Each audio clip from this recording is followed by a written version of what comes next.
ನಿಮ್ಮ ಹಳೆಯ ಚಿನ್ನದ ಒಡವೆನ ಅಧಿಕ ಬೆಲೆಗೆ ಮಾರಬೇಕೆ? ಆಟಿಕಾಗೆ ಕಾಲ್ ಮಾಡಿ 8880 ಅಟ್ಟಿಕಾ ಗೋಲ್ಡ್ ಕಂಪನಿ. ರಾಯಚೂರಿನಲ್ಲಿ ಕ್ಷೀರಭಾಗ್ಯ ಹಾಲಿನ ಪುಡಿ ಅಕ್ರಮ ದಂಧೆ ಪ್ರಕರಣ. ಬಳ್ಳಾರಿ ಕೆಎಂಎಫ್ ಅಧಿಕಾರಿಗಳಿಂದ ಪರಿಶೀಲನೆ ನಡೆಸಿ ದೂರನ್ನ ದಾಖಲಿಸಿದ್ದಾರೆ. ದೂರಿನ ಮೇರೆಗೆ ರಾಯಚೂರು ಗ್ರಾಮೀಣ ಠಾಣೆಯಲ್ಲಿ ಎಫ್ಐಆರ್ ದಾಖಲಾಗಿದೆ.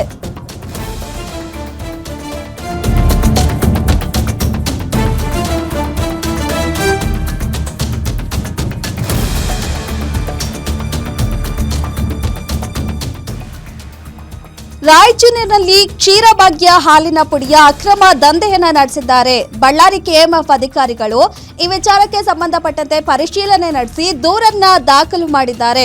ಇನ್ನು ದೂರಿನ ಮೇರೆಗೆ ರಾಯಚೂರು ಗ್ರಾಮೀಣ ಠಾಣೆಯಲ್ಲಿ ಎಫ್ಐಆರ್ ದಾಖಲಾಗಿದೆ. ಶಿವರಾಮ್ ನಾಯಕ್ ಹಾಗೂ ವಾಹನ ಚಾಲಕನ ವಿರುದ್ಧ ಎಫ್ಐಆರ್ ದಾಖಲಾಗಿದೆ.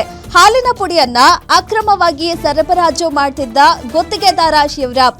ಇನ್ನು ಶೆಡ್ನಲ್ಲಿ ಅಕ್ರಮವಾಗಿ ಸಂಗ್ರಹಿಸಿ ಇಡಲಾಗಿತ್ತು ನಂದಿನಿ ಹಾಲಿನ ಪುಡಿಯನ್ನ 37 ಚೀಲದಲ್ಲಿ 855 ಕೆಜಿ ಹಾಲಿನ ಪುಡಿ ಪತ್ತೆ ಆಗಿದೆ. ಈ ಬಗ್ಗೆ ಕೆಎಂಎಫ್ ದೃಢೀಕರಿಸಿದೆ. ಕಳ್ಳಸಂತೆಗೆ ಸಾಗಣೆ ಮಾಡ್ತಿರೋದ್ರ ಬಗ್ಗೆ ತನಿಖೆ ನಡೆಸಿ ಸರ್ಕಾರಕ್ಕೆ ವರದಿಯನ್ನ ಕೂಡ ಸಲ್ಲಿಕೆ ಮಾಡಿದೆ.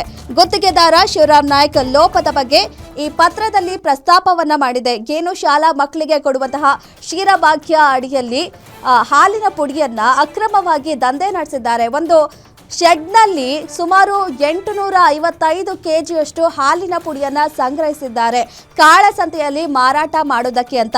ಇನ್ನು ಖಚಿತ ಮಾಹಿತಿ ಮೇರೆಗೆ ಬಳ್ಳಾರಿ ಕೆಎಂಎಫ್ ಅಧಿಕಾರಿಗಳು ಪರಿಶೀಲನೆ ನಡೆಸಿದ್ದಾರೆ. ದೂರನ್ನ ಕೂಡ ನೀಡಿದ್ದಾರೆ. ಈ ದೂರಿನ ಅನ್ವಯ ರಾಯಚೂರು ಗ್ರಾಮೀಣ ಠಾಣೆಯಲ್ಲಿ ಎಫ್ಐಆರ್ ದಾಖಲಾಗಿದೆ.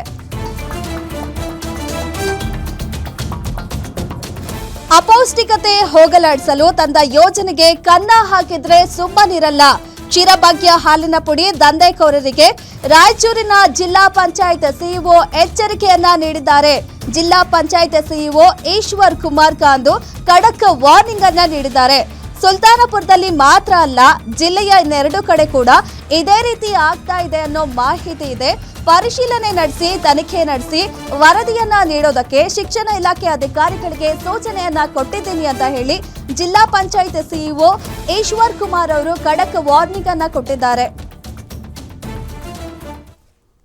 ಜಿಲ್ಲೆನಲ್ಲಿ ಸುಲ್ತಾನ್ಪುರ ಒಂದು ರೋಡ್ನಲ್ಲಿ ಸುಲ್ತಾನ್ಪುರ ಅಲ್ಲಿ ಒಂದು ಮಿಡ್ ಡೇ ಮೀಲ್ ಎಲ್ಲ ಕ್ಷೀರಭಾಗ್ಯದ್ದು ಹಾಲು ಪ್ಯಾಕೆಟ್ಗಳು ಒಂದು ಟ್ರಾನ್ಸ್ಪೋರ್ಟರ್ಸ್ಗಳು ಬೇರೆ ಕಡೆ ಒಂದು ಅನ್ಆಥರೈಸ್ ಪ್ಲೇಸ್ಗೆ ಇಟ್ಟಿದ್ದಾರೆ ಮತ್ತು ಅಲ್ಲಿಂದ ಬೇರೆ ಬೇರೆ ಕಡೆ ಡಿಸ್ಟ್ರಿಬ್ಯೂಷನ್ ಮಾಡ್ತಾರೆ ಅಂತ ನನಗೆ ಸುಮಾರು ಕಡೆಯಿಂದ ಸುದ್ದಿ ಬಂದಿತ್ತು.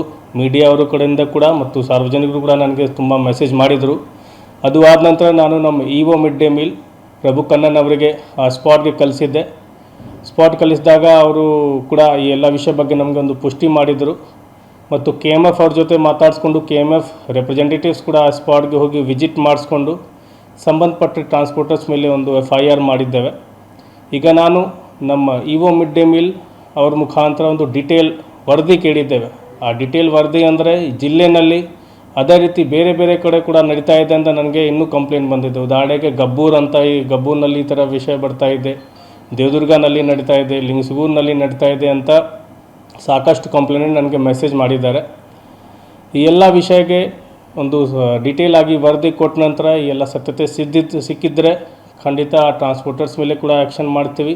ಮತ್ತು ಇದರಲ್ಲಿ ನಮ್ಮ ಇಲಾಖೆ ಅಕ್ಷರ ದಾಸೋಹ ಇಲಾಖೆಯವರು ಇರಲಿ, ಶಿಕ್ಷಣ ಇಲಾಖೆಯವರು ಇರಲಿ, ಯಾರ್ದು ಇಲ್ಲಿ ಇನ್ವಾಲ್ವ್ಮೆಂಟ್ ಇದ್ದರೆ ತುಂಬ ಸೀರಿಯಸ್ ಆಗಿ ಅವ್ರ ಮೇಲೆ ಖಂಡಿತ ನಾವು ಆ್ಯಕ್ಷನ್ ಮಾಡಿಸ್ತೀವಿ.